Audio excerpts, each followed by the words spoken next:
दिल्ली के भारत मंडपम में एआई का महाकुंभ चल रहा है। विश्व के अलग अलग देशों से आए बड़े नेताओं ने प्रोग्राम की रौनक बढ़ाई है। प्रधानमंत्री मोदी ने एक एक कर विदेशी मेहमानों का स्वागत किया। यूएन चीफ गुटरेस और आईएमएफ प्रमुख समेत मॉरिशस, श्रीलंका और भूटान के प्रधानमंत्री का भी जोरदार स्वागत किया गया है। यूपी के मुख्यमंत्री योगी आदित्यनाथ और आरएसएस प्रमुख मोहन भागवत के बीच मीटिंग हुई है। लखनऊ के निराला नगर स्थित आरएसएस दफ्तर में मुलाकात हुई। यूपी विधानसभा चुनाव को अभी 1 साल है, लेकिन शंकराचार्य विवाद और यूजीसी के नए नियमों से सवर्णों की नाराजगी का मुद्दा गरमाया हुआ है। दोनों नेताओं की मीटिंग के सियासी मायने निकाले जा रहे हैं।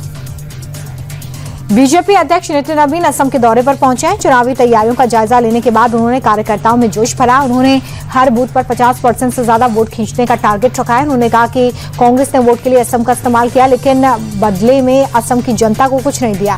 नितिन नवीन ने कहा कि कांग्रेस आज बौखलाई हुई है क्योंकि बीजेपी सरकार ने उनके घुसपैठी बचाव प्लान की हवा निकाल दी है। एआई समिट में भद्दा पिटवाने के बाद गलगोटिया यूनिवर्सिटी ने माफी मांग ली है। पुराने कारनामे के लिए स्टॉल पर मौजूद प्रतिनिधि को जिम्मेदार बताया। यूनिवर्सिटी ने कहा कि रोबोट दिखाने वाली महिला को मीडिया से बात करने की कोई अथॉरिटी नहीं थी। उत्साह में आकर उसने गलत जानकारी शेयर की। चीनी रोबोट को अपना बताने पर पूरा विवाद हुआ, जिसके बाद सरकार के आदेश पर गलगोटिया यूनिवर्सिटी को समिट से बाहर कर दिया गया था। एक्टर्स और सेलिब्रिटीज के नाम पर डीप फेक वीडियो इंटरनेट पर सर्कुलेट होते रहते हैं। इन्हीं से निपटने के लिए पुलिस के पास मॉडर्न सॉल्यूशन है। एआई इम्पैक्ट समिट में लगे एक स्टॉल में इसका लाइव डेमोन्स्ट्रेशन किया गया। वीडियो को 3 स्टेप्स में वेरीफाई किया जाएगा। पहले वीडियो के फेक होने का रेड सिग्नल मिलता है और फिर कंप्लेंट रिपोर्ट जनरेट होती है। इतना ही नहीं, वीडियो बनाने वाले आरोपी की लाइव ट्रैकिंग भी संभव है। डायरेक्टर रोहित शेट्टी के घर पर फायरिंग मामले में मुंबई क्राइम ब्रांच को बड़ी सफलता हाथ लगी है। मुख्य शूटर के पास से वारदात में इस्तेमाल हथियार को बरामद कर लिया गया है। हथियार को जब्त करने के बाद फोरेंसिक के पास भेज दिया गया है। आपको बता दें कि फायरिंग केस के मुख्य आरोपी को पुलिस हरियाणा लेकर गई थी, जहां से हथियार की बरामदगी हुई है। पंजाब में आम आदमी पार्टी के एक और सरपंच का कत्ल कर दिया गया है। तरनतारण के मौजूदा सरपंच हरबिंदर सिंह का एक मैरिज सेरेमनी में शामिल होने के लिए गए थे, तभी अज्ञात शूटर्स ने उनकी हत्या की। 3 हमलावरों ने वारदात को अंजाम दिया। सरपंच के रिश्तेदार को भी गंभीर चोटें आई हैं। बताते चले कि जनवरी में भी आम आदमी पार्टी के एक सरपंच की इसी तरह से हत्या हुई थी। तरनतारण जिले का एक वीडियो सोशल मीडिया पर वायरल है। एक शादी समारोह में नोटों की बारिश होती दिख रही है।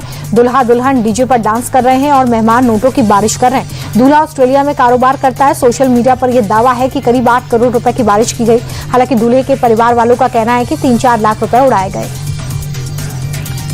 पंजाब के लुधियाना से एक बेहद हैरान करने वाला वीडियो सामने आया। एक लड़की के सामने दूसरी बुर्का नशी लड़की अचानक रेलिंग से गिर जाती है। सामने खड़ी लड़की लिफ्ट का इंतजार कर रही थी, तभी रेलिंग पर बैठने की कोशिश कर रही थी, स्लिप होकर नीचे गिर गई। गंभीर हालत में बुर्के वाली लड़की को अस्पताल ले जाया गया, जहां डॉक्टर्स ने उसे मृत घोषित कर दिया।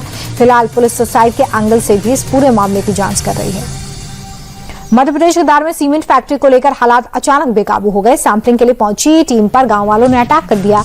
टीम की गाड़ियों में तोड़फोड़ की गई और एक गाड़ी को पलट दिया गया। जानकारी मिली है कि जैसे ही सैंपलिंग की प्रोसेस शुरू हुई, बड़ी संख्या में लोग इकट्ठा हुए, प्रदर्शन करने लगे। कुछ देर बाद हालात बेकाबू हो गए। पुलिस ने हालांकि कुछ देर बाद हालातों को काबू में ले लिया।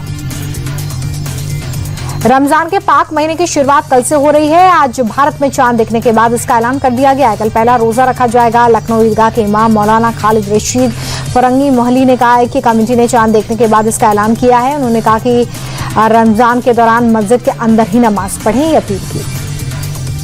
गाजियाबाद में इंसानियत को शर्मसार करने वाली घटना सामने आई। शालीमार गार्डन इलाके में डिलीवरी बॉय दीपक एक ऑर्डर देने गया। कुछ सामान छूट जाने के बाद वापस स्टोर लौटा। बाद में कस्टमर ने ऑर्डर कैंसिल कर दिया, जिसके बाद डिलीवरी किए गए सामान को लेने दीपक वापस पहुंचा। कस्टमर ने सामान देने से मना कर दिया और डिलीवरी बॉय दीपक को सड़क पर बेरहमी से पीटा। सोशल मीडिया पर इसका वीडियो वायरल है। दीपक की शिकायत पर मुकदमा दर्ज किया गया है। 3 आरोपी गिरफ्तार किए गए हैं। यूपी के बिजनौर की एक वीडियो सोशल मीडिया पर वायरल है। वायरल वीडियो में 2 युवक आपस में मारपीट करते दिख रहे हैं। थाना कोतवाली शहर के भाटन मोहल्ले की घटना चर्चा में है। आपसी मुकदमे में फैसले को लेकर 2 युवक भिड़ गए। लड़ाई इतनी बढ़ गई कि महिलाएं भी इसमें कूद पड़ी। एक महिला युवक को मारती भी दिख रही है। पुलिस ने मामला दर्ज कर जांच शुरू कर दी है। मथुरा में 2 पक्षों में झगड़ा हो गया। आपसी कासुनी इतनी बढ़ गई कि पड़ोसी ही पड़ोसी का दुश्मन बन गया। एक दूसरे पर पत्थर और लाठी से अटैक किया। मारपीट में एक पक्ष के 5 लोग जख्मी हैं। मौके पर पहुंची पुलिस ने घायलों को अस्पताल में भर्ती कराया। पुलिस ने मौके से 5 लोगों को भी हिरासत में लिया है। अब पुलिस मामले की जांच कर रही है। पंजाब की विरासत को प्रमोट करने के लिए मान सरकार नए कदम उठा रही है। इस बीच मुख्यमंत्री भगवंत मान ने युवाओं से अपना एक और वादा पूरा किया है। किला रायपुर में रिवायती खेलों का आगाज कर दिया गया है। इसके तहत घुड़सवारी समेत कई खेलों का आयोजन किया गया। सरकार का मकसद ग्रामीण ओलंपिक के जरिए युवाओं को विरासत से जोड़े रखने का है। शेयर बाजार में आज फिर रौनक रही है। बैंकिंग और मेटल शेयर्स में आखिरी समय की जबरदस्त खरीदारी की बदौलत सेंसेक्स और निफ्टी लगातार तीसरे दिन बढ़त के साथ बंद हुए।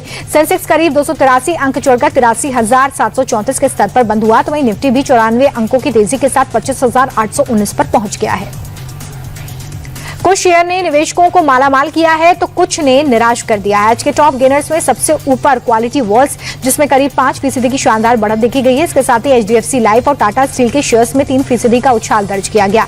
दूसरी तरफ आईटी सेक्टर में बिकवाली का दबाव रहा। विप्रो, टेक महिंद्रा के शेयर्स करीब 2% तक टूटकर बंद हुए। वहीं एटर्नल भी गिरावट के साथ आज के टॉप लूजर्स में रहा है। Renewable energy company clean max enviro का आईपीओ 23 फरवरी को खुलने जा रहा है। कंपनी से इशू के जरिए 3,100 करोड़ रुपए जुटाने की तैयारी में है। इसका प्राइस बैंड 1,000 से 1,053 रुपए तक तय किया गया है। इसमें निवेश करने के लिए कम से कम एक लॉट यानी कि 14,742 रुपए की जरूरत होगी। कंपनी इस फंड का इस्तेमाल पुराना कर्ज चुकाने के लिए करेगी।